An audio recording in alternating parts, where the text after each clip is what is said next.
ang tulay po dito sa bypass road. Ito po nagkukonekta po dito sa Barangay Libo at dito sa direktong pinapagawa na ang bypass.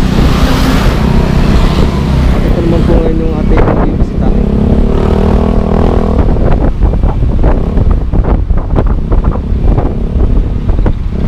Napakaganda na po ng lugar ng Barangay Libo.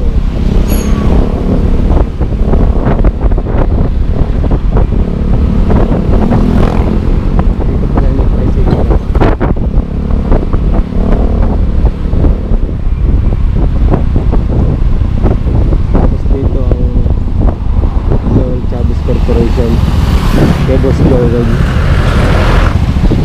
At dito po sa amin sa Barangay Libo ay kahit umaga tanghali ay napaka-traffic po talaga kasi napakadami ng mga dumadas dito mga pabukid, kaya ganitong sobrang traffic lalo na pagkabandang hapon.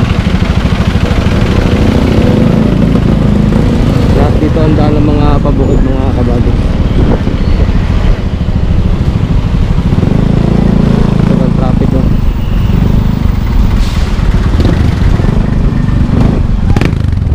Dito yung ano,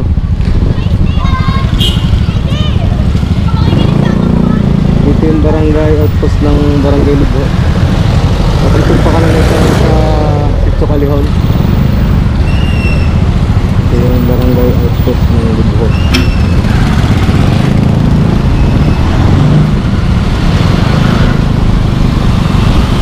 At malapit na tayong magkaliwa dito sa pupuntahan natin dito sa bypass road.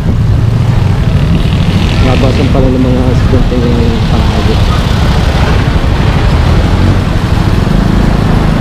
Nakalampas lang po ng konti ng outpost ng Barangay Libo ay makakarating na po kayo dito sa bypass road.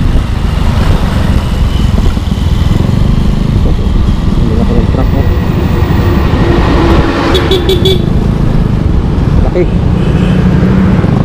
Yan mga kabady, nandito na tayo sa tulay na ginagawa dito sa bypass road. At dito po ay nakakadaan na, kaso ay under construction pa rin po ito, pero nakakadaan na po dito mga sasakyan.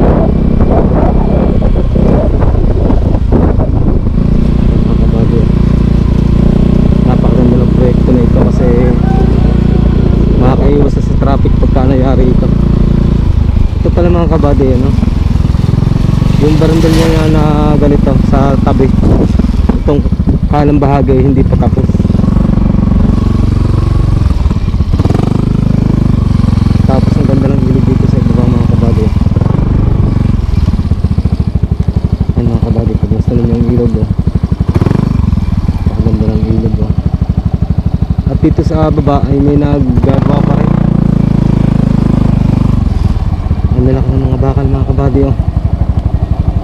Ito ay pinaka-pundasyon ng tulay, itong mga anong bakal na ito. Ayun, gagawa sila ng pundasyon doon mga kabady. Tapos bubuhusan ng semento yun. Ang ganda pala ng ilog dito mga kabady. Ang tibay ng pundasyon ng tulay mga kabady. Napakatibay nangyari ng tulay na ito. Ang lalaki ng mga bakal, no?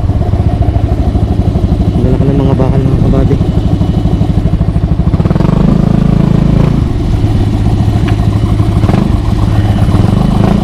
Napakatibay ng mga kabady. At ito ayun, no, under construction pa rin hanggang ngayon mga kabady yung tulay na ginagawang ito. Update lang po tayo.